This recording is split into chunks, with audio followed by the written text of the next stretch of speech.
है। मुख्यमंत्री भजनलाल शर्मा ने विधिवत रूप से लिटरेचर फेस्टिवल का शुभारंभ किया। इस दौरान उप मुख्यमंत्री दिया कुमारी और डॉक्टर प्रेमचंद बैरवा सहित कई साहित्यकार और साहित्य प्रेमी मौजूद रहे। इस दौरान साहित्य, कला और संस्कृति का उत्सव देखने को मिला। उद्घाटन सत्र में मुख्यमंत्री ने कहा कि जयपुर लिटरेचर फेस्टिवल ने राजस्थान को वैश्विक साहित्यिक मानचित्र पर एक अलग पहचान दिलाई है। उप मुख्यमंत्री दिया कुमारी ने साहित्य और विचारों के आदान प्रदान को समाज के विकास के लिए आवश्यक बताया। फेस्टिवल के पहले दिन कई महत्वपूर्ण सत्र आयोजित किए गए। इनमें देश विदेश से आए लेखकों, कवियों, पत्रकारों और विचारकों ने साहित्य, राजनीति, समाज, इतिहास और समकालीन मुद्दों पर अपने विचार साझा किए।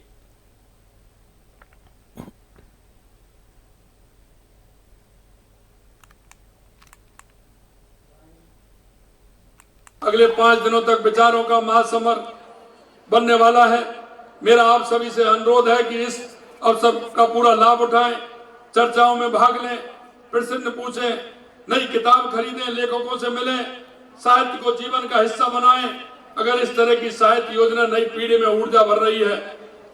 हम प्रदेश के विकास के साथ साथ अपनी संस्कृति और साहित्य के विकास के लिए भी प्रतिबद्ध हैं। हम चाहते हैं कि हमारी संस्कृति का, हमारे विचारों का आदान प्रदान हमारी उस युवा पीढ़ी के साथ हो। यहाँ पर सिर्फ यही नहीं है कि सिर्फ बुक्स के बारे में चर्चा होती है, लेकिन बहुत सारी चीज़ों के बारे में कल्चरल एक्सचेंजेस होते हैं। आप बहुत सारी चीज़ों के बारे में, ये लोग जब यहाँ आते हैं, आपने देखा होगा हर दिन इनकी किसी ना किसी नए वेन्यू में जो शाम का इवेंट है वो होता है। आमिर पैलेस में भी, आमिर फोर्ट में भी हमारा एक इवेंट है इनके साथ। इस तरह की चीज़ें मुझे लगता है बहुत अच्छी चीज़ है। ये बहुत सारा टूरिस्ट आता है।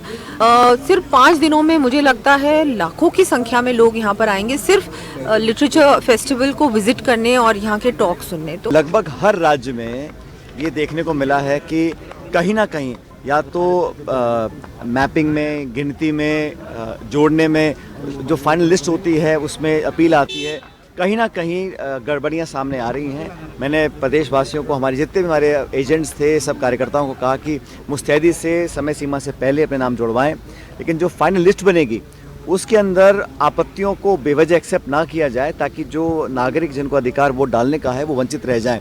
कई बार देखा, बिहार में हमने देखा लाखों लोग वंचित रह गए थे। अभी जो आपत्तियां बंगाल में आ रही हैं वो भी कोई बहुत अच्छी बात नहीं है, लेकिन पारदर्शिता से और जिस संवैधानिक जिम्मेदारी को इलेक्शन कमीशन को निभाना चाहिए उससे हटकर अगर काम होता है तो हम विरोध करेंगे।